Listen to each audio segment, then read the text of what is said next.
Olá, irmãos, a paz do nosso Senhor, tudo bem com vocês? Hoje vamos estudar sobre o nosso dever para com Deus.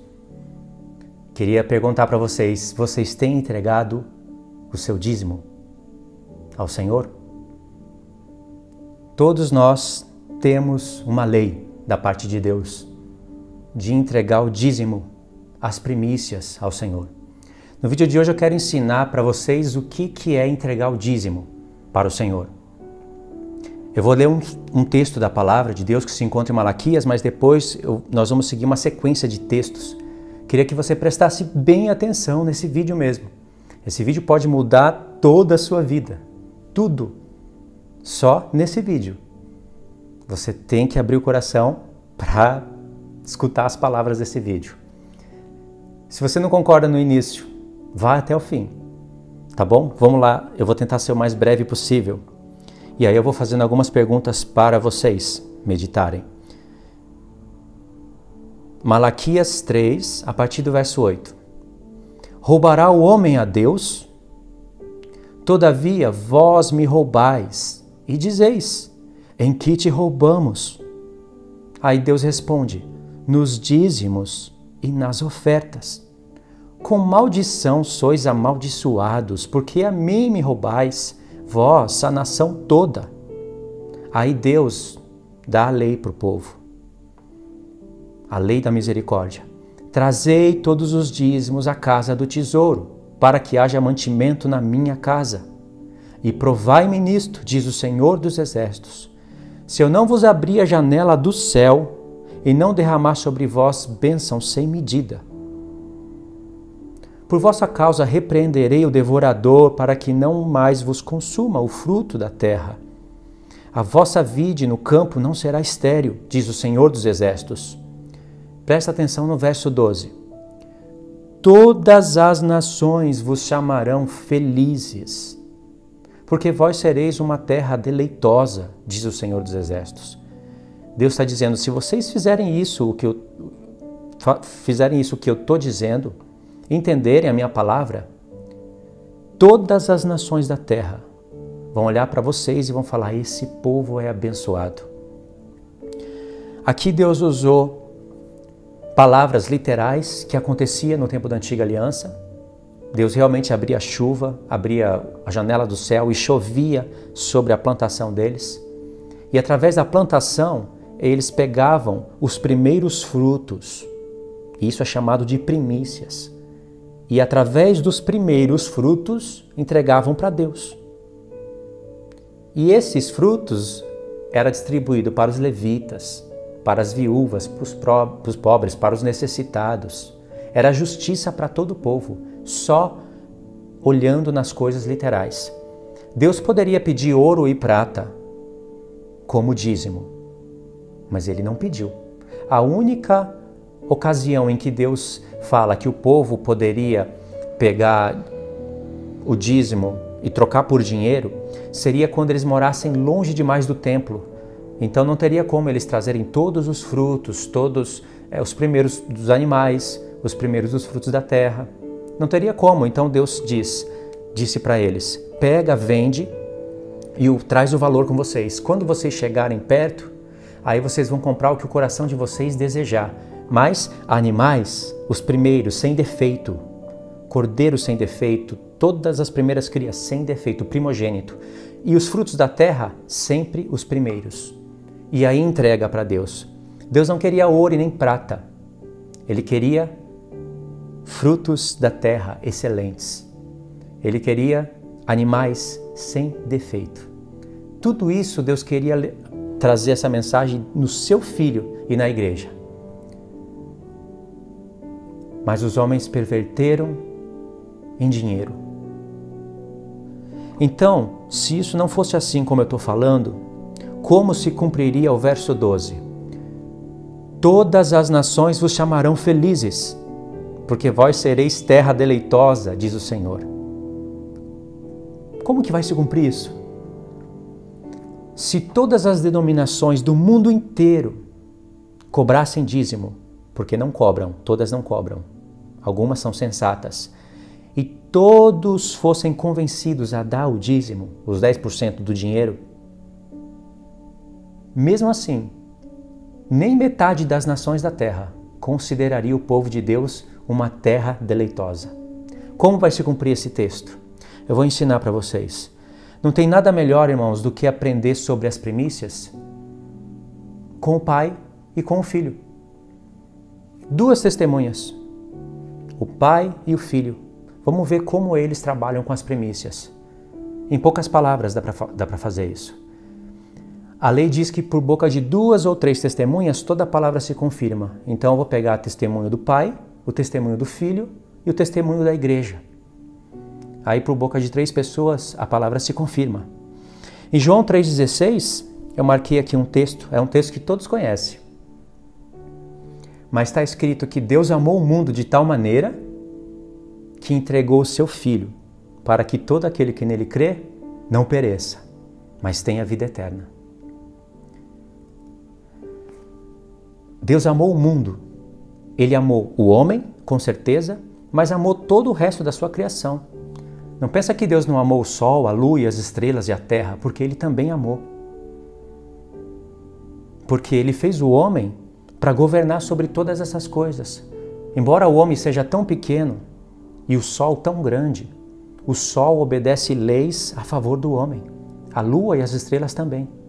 O sol, a lua e as estrelas servem a terra serve o homem para o homem poder servir a Deus.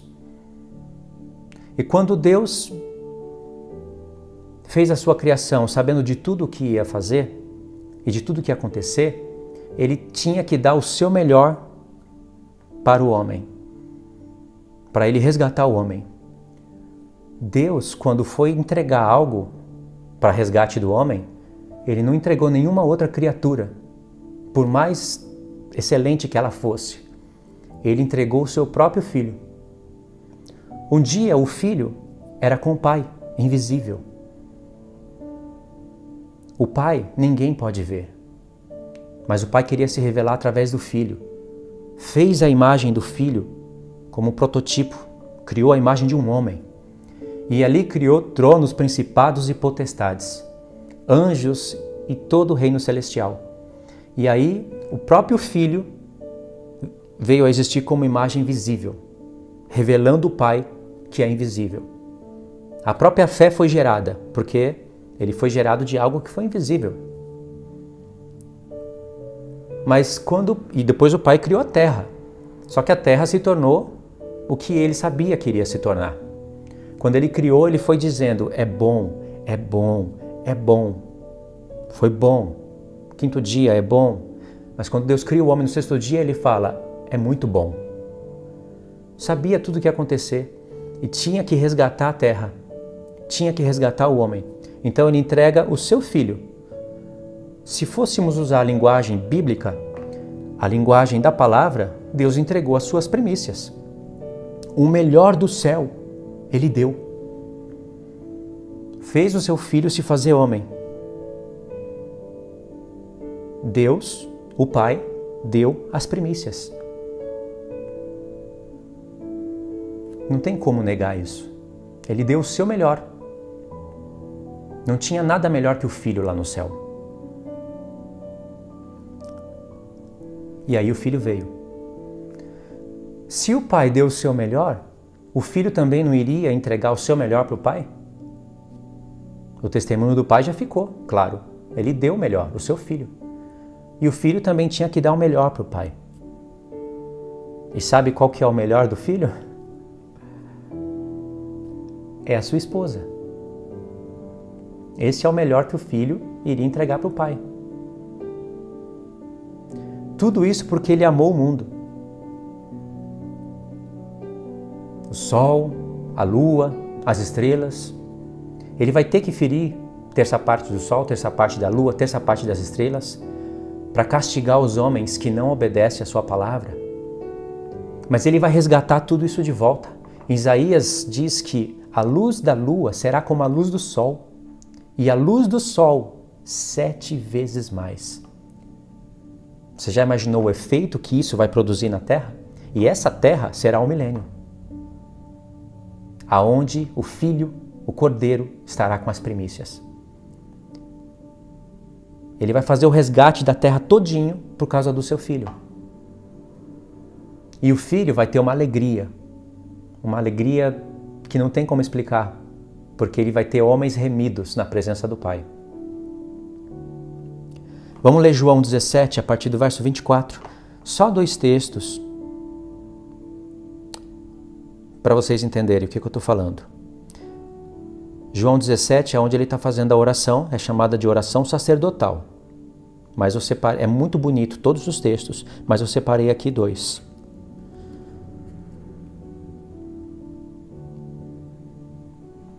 Ele diz assim: Pai, a minha vontade é que onde eu estou, estejam também comigo os que me deste, para que vejam a minha glória que me conferiste, porque me amaste antes da fundação do mundo. Pai justo, o mundo não te conheceu, eu, porém, te conheci, e também estes compreenderam que tu me enviaste.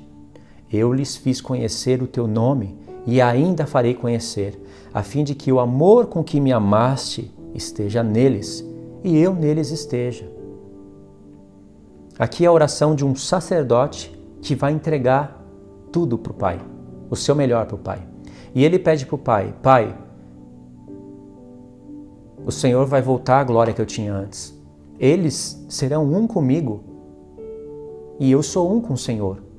Então todos nós seremos um no Senhor e o Senhor em nós. Então o mundo vai ver e vai perceber que o Senhor me enviou. Isso também vai se cumprir no milênio. Mas ele fez um pedido para o Pai: aonde quer que eles estejam, aonde quer que eu esteja, eles estejam comigo. Isso eu te peço. E o filho tem que entregar as primícias para o Pai também. Eu separei aqui o próximo texto, Apocalipse 14. É muito bonito, irmãos, a palavra de Deus, quando você entende.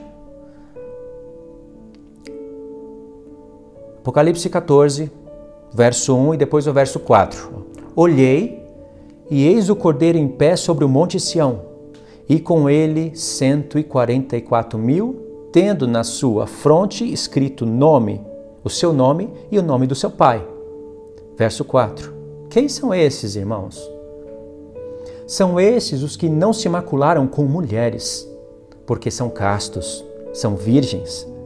São eles os seguidores do Cordeiro por onde quer que vá. Olha o pedido do filho atendido. São os que foram remidos dentre os homens, primícias para Deus e para o Cordeiro. Por que primícias para Deus e para o Cordeiro? Porque quando o Pai entregou as suas primícias em favor da terra, ele entregou o seu filho, mas sabia que o filho ia resgatar a igreja para ele. E quando o filho foi entregar os homens para o Pai, ele entregou o seu melhor. Uma esposa. Para que o Pai seja tudo em todos. E no verso 5 diz: não se achou mentira na boca deles, nem tem mácula. Tem um povo mais excelente que esse?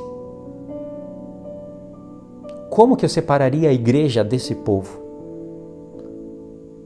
Abrindo aspas, como que eu colocaria a igreja sendo gentios no céu, nas bodas, e os 144.000 na terra pregando a palavra para um povo que precisa se converter? Como que eu faria isso diante da mensagem da palavra de Deus? Só se eu quisesse sustentar linhas de homens. E essa palavra aqui é para quebrar a linha humana, para que a palavra de Deus prevaleça, permaneça, e as pessoas creiam e fiquem maravilhadas com o Senhor. Eu li aqui Apocalipse 14, né? Apocalipse 14, do 1, li o verso 4 também. A gente pode ler Apocalipse 22, versos 3 e 4. Está falando da Nova Jerusalém, que é a esposa do Cordeiro. Situação final dela. Diz assim: nunca mais haverá qualquer maldição nela. E nela, a esposa do Cordeiro, estará o trono de Deus e do Cordeiro. Os seus servos o servirão, contemplarão a sua face, coisa que não era possível. Na sua fronte estará o nome dele. Quem são esses? Os servos do Senhor. Os 144.000, comprados como primícias para Deus. Sabe o que é primícias? Os mais excelentes da terra. Não tem povo melhor que esse. Se os 144.000 fossem só judeus, não teria povo mais excelente que eles. Como que a esposa, além de estar dividida desse grupo, não seria chamada de primícias? Entende, irmãos? 1 Coríntios 11, verso 2. É um texto importante também para a gente calibrar a ideia. 1 Coríntios 11, versos 2.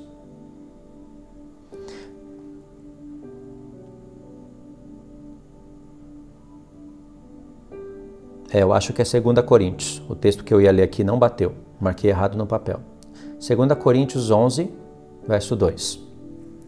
Porque zelo por vós com zelo de Deus, visto que vos tenho preparado para vos apresentar como uma virgem pura a um só esposo, que é Cristo. Como uma virgem. Meninos, meninas, jovens, crianças, adultos, velhos, homens, mulheres, virgem, pura, a um só marido. São estes que não se macularam com mulheres, porque são virgens. Mulheres, na palavra de Deus, no ponto profético, são duas coisas. Tem texto para basear esses dois pontos que eu vou falar para vocês. Igrejas e nações. As primícias do Senhor, os homens santos, não estarão contaminados com igrejas, claro que são as caídas, e com nações. Não serão apóstatas. Entendeu? Agora eu separei aqui uns textos nos profetas, textos bem curtos, sabe, bem objetivos, para que essa ideia fique bem clara para vocês, caso vocês não tenham visto isso ainda. Jeremias, Oséias e Isaías. 4 textos, vamos lá, bem rápido. Jeremias 2, versos do 1 ao 3. A mim me veio a palavra do Senhor dizendo: vai, clama aos ouvidos de Jerusalém. Assim diz o Senhor: lembro-me de ti, da tua afeição quando eras jovem, e do teu amor quando noiva, e de como me seguias no deserto, numa terra que não se semeia. Então Israel era consagrado ao Senhor e era as primícias da sua colheita. Precisa explicar esse texto? Claro que precisa. Deus está falando assim: eu olho para o meu povo e quando eles me seguiam, quando eles estavam comigo, eu considerava eles como as primícias da minha colheita. Assim como vocês, ó filhos de Israel, tiram os frutos mais excelentes, os primeiros, o melhor do azeite, o melhor do vinho, o melhor da videira, da oliveira, da figueira, o melhor dos animais, tudo que é sem defeito. Eu olhava para vocês e via um povo sem defeito. É isso que o texto está falando. Não é para a igreja isso? Oséias 1. Quem é esse povo? Porque em Jeremias fala, no capítulo 2, fala que é Israel. É claro que se nós lêssemos o capítulo 3, nós iríamos ver quem é esse povo. Mas eu separei aqui Oséias 1, porque fala com mais precisão. Versos 10 e 11. Todavia, o número dos filhos de Israel será como a areia do mar, que não se pode medir e nem contar. E acontecerá que no lugar onde se lhes dizia: vós não sois o meu povo, nesse mesmo lugar se lhes dirá: vós sois filhos do Deus vivo. Os filhos de Judá e os filhos de Israel se congregarão e constituirão sobre si uma só cabeça. E subirão da terra, porque grande é o dia de Jezreel. Ou seja, grande é o dia, na palavra hebraica, que Deus semeia. Tanto o cabeça da terra, que é o grão de trigo que haveria de cair na terra, morrer e produzir muitos frutos, como a casa de Judá com a casa de Israel, subiriam da terra, porque o Pai semeou e o Pai vai colher. O pai não entregou as primícias? O melhor, seu filho? Mas o filho seria a cabeça de um corpo. E quando o pai levantasse o filho da terra, ele levantaria homens semelhantes ao filho dele. E o filho entregaria todos esses homens para o pai. Duas testemunhas falando. Agora nós vamos ver a igreja, a terceira testemunha, confirmando isso. Mas segue os textos. Oséias 6, do 1 ao 3. Esse povo que começa sem conhecimento, ele acaba conhecendo o Senhor, prosseguindo em conhecer e adquire grande conhecimento. Oséias 6, 1. Vinde e tornemos para o Senhor, porque Ele nos despedaçou e nos sarará, fez a ferida e ligará. Depois de 2 dias nos dará vida, e ao 3º dia nos levantará, e viveremos diante dEle. Conheçamos e prossigamos em conhecer ao Senhor. Como a alva, a sua vinda é certa. Ele descerá sobre nós como chuva serôdia que rega a terra. Esse povo sabe o que é chuva serôdia, são as últimas. Esse povo sabe que eles estão representados como plantação e que o Senhor vai vir sobre eles como chuva. O Senhor disse que ia abrir a janela dos céus e derramar bênção sem medida. O que você acha que ele ia fazer? Abrir o céu e enviar o seu filho, enviar o Espírito sobre a colheita da terra. E esse povo iria estar diante do Senhor. Esse povo conhece o que está falando. Isaías 27, versos 12 e 13.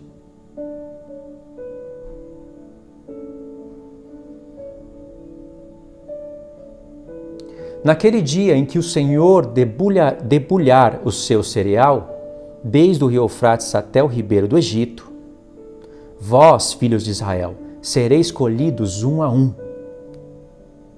Vocês vão ser plantação e eu vou colher vocês. Eu não estou aqui? Você não está aqui? O Senhor não vai colher as primícias? O mais excelente? Naquele dia se tocará uma grande trombeta. E os que andavam perdidos pela terra da Síria, os que foram desterrados para o Egito, tornarão a vir e adorarão ao Senhor no Monte Santo em Jerusalém. Tocará uma grande trombeta. Essa trombeta aqui é a última, porque ela vai promover o encontro do filho com a sua esposa. Ela vai promover as primícias sendo entregues para o Senhor. Essa grande trombeta, ela toca no ano 50, que na Bíblia é chamado de jubileu. 4 textos do Antigo Testamento. Agora vamos para a testemunha da igreja, o testemunho da igreja. Foi o testemunho do Pai, o testemunho do Filho. Claro que aqui é o Espírito falando pelos profetas, mas o Espírito está em nós. Então nós temos que testemunhar isso. 1 Coríntios 15, versos 22 e 23.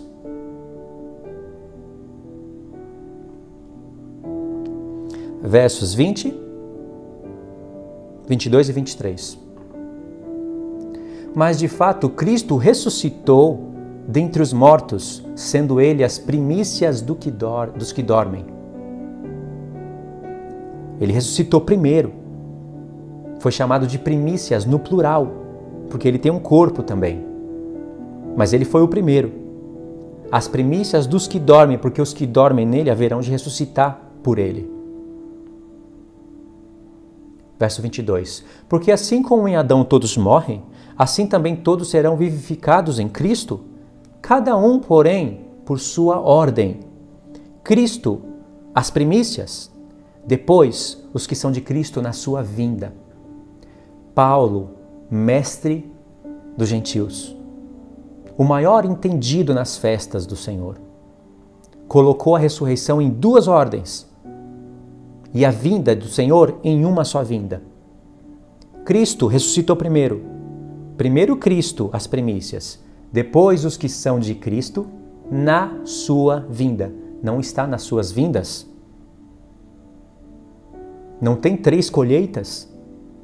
Por que Paulo, o mestre, falando aqui com tantos detalhes, tantas riquezas de detalhes, não iria pregar o que os americanos pregam no YouTube e que contagiam os pastores brasileiros?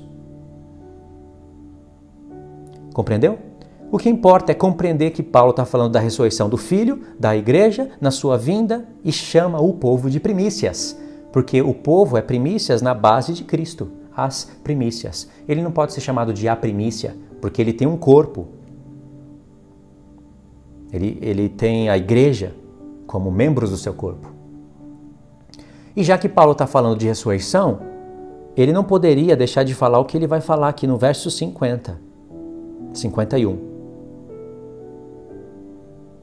Eis que vos digo um mistério, nem todos dormiremos, mas transformados seremos todos. Num momento, num abrir e fechar de olhos, ao ressoar da última trombeta.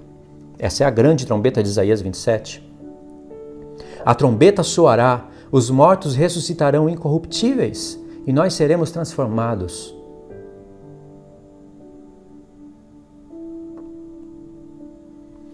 Paulo sabia, ele conhecia que tinha trombetas, expiação e tabernáculos. Por isso que ele não erra ao pregar a vinda do Senhor, o arrebatamento, a vinda do Senhor como ladrão e única só como ladrão. Não existe a vinda do Senhor, as vindas como ladrões, não existe isso. Na linha da palavra não existe. Eu falo isso porque em Apocalipse 16, verso 12, no derramar da sexta taça, preste a derramar a sétima, o Senhor ainda está anunciando a sua vinda como ladrão. Então vimos o testemunho de Paulo. Agora vamos para Tiago, que é muito bonito o que Tiago faz. Tiago, capítulo 1. Uma carta tão pequena, parece que só tem conselhos práticos para a igreja, mas não. O que Tiago escreveu em uma só carta, Paulo não falou com tanta clareza em todas as que ele falou. Melhor dizendo, são ângulos diferentes. Fica melhor assim. Então, Tiago, capítulo 1, verso 1.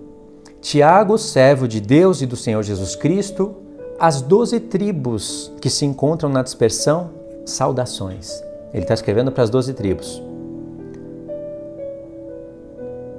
Ou seja, para o Israel de Deus, eu e você, para judeus e gentios. Aí no verso 18, olha o que ele diz, para as 12 tribos. Pois segundo o seu querer, ele nos gerou pela palavra da verdade, para que fôssemos como que primícias das suas criaturas. Da onde Tiago está tirando a palavra primícias? De toda a criatura do Senhor. O Senhor vai ter as primícias. O povo mais excelente. Quem é esse povo? Os 144 mil que ficarão pregando a palavra para os desviados na grande tribulação.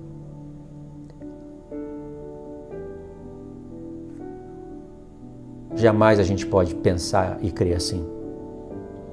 Isso nós lemos Tiago 1, verso 18. Agora pula no verso 27.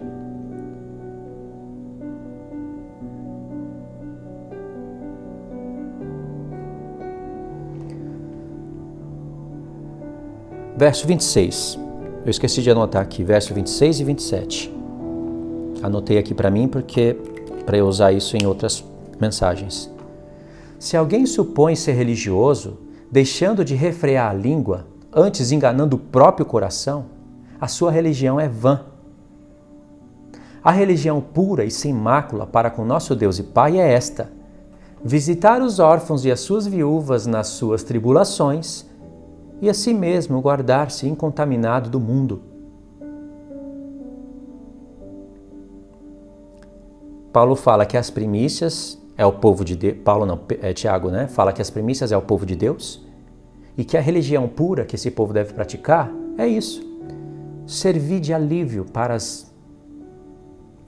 viúvas, para os órfãos, ou seja, para os pobres do mundo, nas suas tribulações. E para essas pessoas com a palavra de salvação. Se você tem condições de ajudar ela financeiramente, ajuda. É para isso que é o dinheiro, para ajudar. Não é para dar 10% do dinheiro nos lugares. É para ajudar essas pessoas e para dar a palavra de salvação para elas. Na antiga aliança, o dízimo serviria para ajudar os pobres, as viúvas e os necessitados. E também alimentar os levitas. E os dízimos de Deus, eles eram uma figura, uma tipologia de Cristo e a igreja trabalhando, ressurretos, frutos excelentes para o nosso Deus. Agora olha o capítulo 5. Segue a mesma ideia. Versos 7, 8, 17 e 18.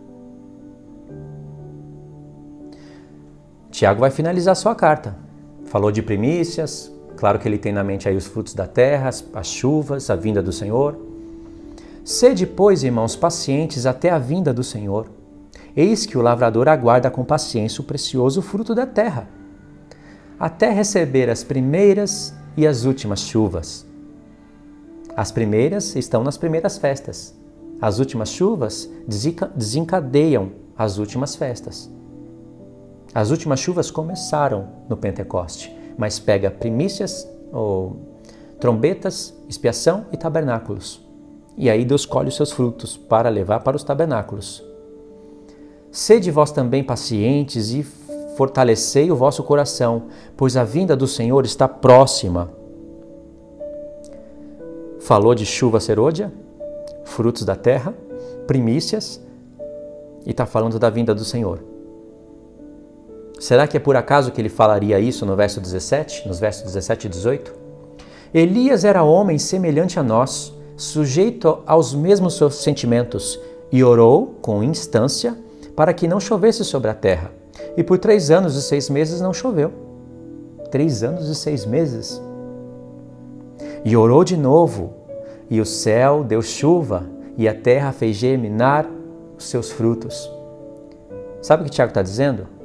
Todos nós podemos ser um Elias na terra. Lembrou de algum capítulo em Apocalipse? Lembrei, Luiz. Lembrei que vai vir Elias. E também vai vir Enoque, ou Moisés.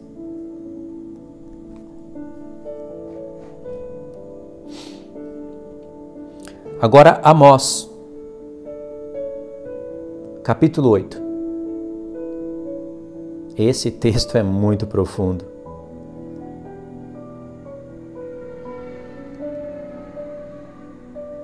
Amós teve 5 visões. 2 delas foram canceladas porque Amós intercedeu para não ter destruição do povo. 3 delas acontecerão. E uma dessas visões é essa daqui. O Senhor Deus me fez ver isto, e eis aqui um cesto de frutos de verão. Que coisa maravilhosa isso! E perguntou: que vês, Amós? E eu respondi: um cesto de frutos de verão. Então o Senhor me disse: chegou o fim para o meu povo de Israel. Jamais passarei por ele. Para vocês entenderem essa expressão, jamais passarei por ele, vocês teriam que olhar para os capítulos anteriores. Essa expressão aparece 2 vezes. Passarei pelo meu povo e vou trazer castigo aos pecadores. Aí depois ele diz: não passarei mais pelo meu povo, não haverá mais castigo. E aqui ele mostra um cesto com frutos dentro e fala: chegou o fim para o meu povo, não vou passar mais por ele. Porque aqui o Senhor passou, trouxe castigo para os desobedientes, recolheu os seus frutos da terra, colocou na cesta e daqui vai para a festa dos tabernáculos. Agora olha que interessante, quando diz chegou o fim para o meu povo, e frutos de verão tem um trocadilho no hebraico. A palavra frutos de verão, a palavra verão é kiatz em hebraico. E a palavra fim é ketz. Quase a mesma coisa. Tem um trocadilho, verão e fim. E de fato, só o hebraico pode fazer isso porque isso coincide com as festas. Existem as festas do inverno e as festas do verão. Alguns preferem chamar de festas da primavera. Mas na Bíblia, Não tem a palavra primavera, mesmo se olharmos para a palavra Bibi. É inverno e verão. Até no Brasil, tem lugares no Brasil que não as estações não são divididas em 4, são divididas em 2. Tem lugares que existe um certo padrão, então faz sentido dividir as estações do ano em 4, mas na Bíblia são em 2. Inverno e verão. As 4 primeiras festas acontecem no inverno, as 3 últimas no verão. E nas 3 últimas tem trombetas, expiação e tabernáculos. Mas antes dos tabernáculos, o povo tem que recolher os frutos e levar para os tabernáculos. Então o verão é também a temporada profética do fim para o povo de Deus. Quando chega o verão, as árvores florescem, as que têm fruto vão ser recolhidos os frutos e o Senhor vai levar para os tabernáculos. Isso é os frutos do Espírito Santo. De onde você acha que Paulo tira os frutos do Espírito Santo? Quando você manifesta os frutos do Espírito Santo na sua vida, você está sendo um fruto para o Senhor. Por isso que você vai ser colhido dentro de uma cesta. Simbolicamente falando, né? E vai ser levado para as festas dos tabernáculos. Entendeu, irmãos? Agora vamos ver Lucas 21.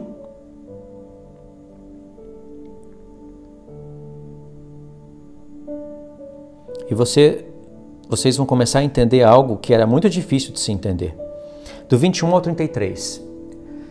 Haverá homens que desmaiarão de terror e pela expectativa das coisas que sobrevirão ao mundo, pois os poderes do céu serão abalados.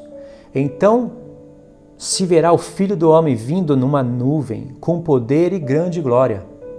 Ora, ao começarem essas coisas a acontecerem, exultai e erguei a vossa cabeça, porque a vossa redenção está próxima.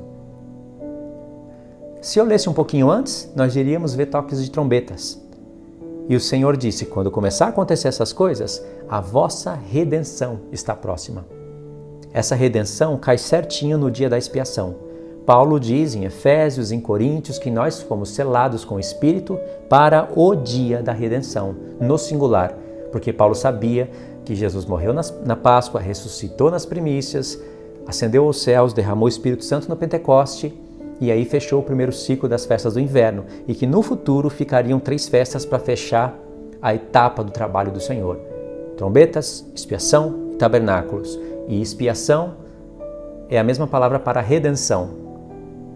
O escritor de Hebreus coloca isso bem claro em Hebreus 9. Redenção é expiação. E no verso 29 diz, ele acabou de falar da vinda do Filho do Homem, né? Ou seja, lembra que Paulo disse? Cristo, as primícias, depois os que são de Cristo na sua vinda. Ele está vindo e vai recolher aqueles que são dele na sua vinda singular. Ainda lhes propôs uma parábola dizendo, olhai para a figueira e para todas as árvores. Destacou a figueira, porque fala de Israel, da nação que está lá em Israel, que vai começar a reconhecer o Senhor. Teria que ter nação, Jerusalém tem que ser como capital de Israel, e o povo tem que começar a produzir frutos. Já estamos chegando nisso. Olhai para ela e para todas as outras árvores, todas as que estão espalhadas pelo mundo, nós. Quando começarem a brotar, vendo-o, sabeis por vós mesmo que o verão está próximo. Quando as árvores brotam, produz os frutos. Os frutos era para quê? Para serem postos nas suas cestas e serem levados para os tabernáculos. Tempo de verão, temporada do fim. Por isso que o Senhor fala, o verão está próximo. Não chegou o verão ainda, mas está próximo. Porque essas coisas, essas árvores florescendo já começam um pouco antes do verão. Assim também, quando vides acontecer essas coisas, sabei que está próximo o reino de Deus. Em verdade vos digo que não passará essa geração sem que tudo isso aconteça. Agora, irmãos, a gente pode voltar naquele primeiro texto de Malaquias. Quando a gente começar a entregar as primícias para o Senhor, aí nós podemos fazer prova do Senhor. Sabe o que é fazer prova? É a gente clamar ao Senhor e falar para Ele cumprir as promessas de restauração da casa de Judá e da casa de Israel, como está em Ezequiel 36, a partir do verso 36 até o 38. O Senhor fala que Ele vai se permitir ser solicitado para que cumpra as promessas que Ele falou no contexto todo, Ezequiel 36, 37, 38. Porque você vai estar fazendo a palavra do Senhor e Ele vai estar muito a fim de confirmar a palavra que está sendo pregada. Aí a casa de Israel e a casa de Judá, elas vão começar a se unir, não fazer briga. E as doutrinas dos homens, embora tenha muitos falsos profetas na terra, elas vão começar a cair diante da verdade. E aí eles vão clamar ao Senhor. Sabe o que o Senhor vai dizer? Eu vou abrir a janela dos céus. Já abri uma vez e vou abrir outra. Aí Ele vai enviar o Espírito nas suas testemunhas. E elas vão começar a pregar coisas maravilhosas e fazerem sinais e prodígios. E aí, quando os dízimos forem entregues na casa do Senhor, vai se cumprir o que está sendo falado lá. Todas as nações da terra vão olhar e vão dizer: que povo abençoado. As nações que restarem. Aí vai se cumprir a palavra. Ou vocês acham que o Senhor estaria falando aqui, nesse texto de Malaquias, que todo mundo tinha que entregar os 10% do dinheiro na igreja para que todo mundo olhasse a glória da igreja? Você vê uma visão pobre e que encobre a verdade de Deus, e a outra visão riquíssima, que alimenta o nosso espírito, a nossa alma. Então, era isso que eu queria dizer para vocês, irmãos. O Pai deu o seu melhor. O Filho vai entregar o seu melhor para o Pai. E nós? Qual é o nosso melhor? Porque nós temos que entregar as primícias. Como que nós vamos entregar as primícias, já que ela não é dinheiro? Lutar contra a carne. Se santificar. É a única maneira de você santificar o nome do Pai. Santificando a si mesmo, porque o nome do Pai está em você. Como você vai santificar o nome de alguém que é santo e que não precisa ser santificado se você não está em santidade? O Senhor é santo, Ele não precisa ser santificado, mas o nome dEle está sendo profanado aqui na terra. E se você se santificar, Ele te dá poder para você santificar o nome dEle e ser participante do Evangelho. E aí você vai levar essa palavra para os seus irmãos. Eles vão começar a se achegar ao Senhor. Você vai começar a entregar os seus irmãos como ofertas para o Senhor. Isso está em Isaías 66. Eu não separei aqui porque são muitos textos. Paulo fala: eu vos tenho preparado para entregar vocês como uma esposa virgem a um só marido. Ele usou a linguagem da esposa, mas ele poderia falar: eu tenho preparado vocês para entregar vocês como primícias para o Pai. Eu também quero entregar minhas primícias para o Senhor, e eu mesmo quero ser entregue como primícias. Como que eu vou ser as primícias para o Senhor? Como que eu vou ser uma pessoa excelente na terra? O Senhor disse como ser uma pessoa excelente na terra. A cada dia, negue-se a si mesmo, toma a cruz e siga Ele. Entendeu o segredo? A cada dia, você vai se deparar com coisas em você que precisa ser crucificada. Não nega aos outros, nega a si mesmo. Pode lutar contra heresias, e você deve lutar. Ai de você se você não combater. Deve julgar as coisas do Senhor, deve julgar as pessoas. Você vai ser condenado se você julgar, e você mesmo está sendo reprovado naquilo que julga. Aí esse mesmo julgamento vai recair sobre você. Mas se você vê o erro e não julgar, o Senhor vai te julgar por você não reprovar as obras ocultas das trevas. Mas você sabe que mesmo assim você vai ter que se negar. Porque se você não lutar contra a pornografia, como você vai alcançar os seus irmãos nessa palavra? Se você não lutar e não vencer o dinheiro, a ganância, como você vai alcançar os seus irmãos nisso? Se você não vencer a vaidade, que prende muitas pessoas de servir ao Senhor, Como você vai alcançar os seus irmãos para repreenderem eles ou elas? Então você tem que travar uma luta enorme contra você mesmo. E aí você vai estar como para Deus excelente. Fraco, sim, porque tem que travar uma luta enorme. Por isso que Pedro fala, se é com dificuldade que o justo se salva, aonde aparecerá o ímpio? Por isso que doutrinas do inferno têm que voltar para o inferno, como doutrinas calvinistas, que é só a graça que salva. Se é com dificuldade que o justo se salva, aonde aparecerá o ímpio? Ué, mas a dificuldade toda não foi do filho? Ele fez o que você e ninguém poderia fazer, mas você vai ter que fazer a sua parte para que a bênção que ele conquistou recaia sobre você. Se você não fizer, você vai se perder, como muitos se perdem, e ele ainda vai continuar sendo Deus e soberano. E aí vai poder ter um julgamento com justiça. Se você não vencer essas coisas, você não vai ser excelente para Deus. Isso é a vida de primícias. Então você vai entregar o seu melhor para Deus. O seu melhor é estar santo diante do Senhor para poder alcançar os seus irmãos e ajudar eles a se santificarem para o Pai. Isso é a sua entrega de primícias. Essa é a parte real, verdadeira e a mais difícil. E é com isso que Deus se importa. Tá bom, irmãos? Vocês devem conhecer pessoas que precisam assistir esse vídeo. Compartilha. Seja sábio na hora de falar para a pessoa assistir, porque a pessoa precisa assistir. Todos os textos eu vou deixar no comentário fixo. Talvez não vai estar aí agora imediatamente, porque eu vou fazer esse trabalho amanhã, que já é um pouco tarde, mas os textos que eu usei, eles vão estar no comentário fixo, tá bom? Deus abençoe, irmãos. Fiquem todos na paz do Senhor. Até os próximos estudos. Fiquem na paz.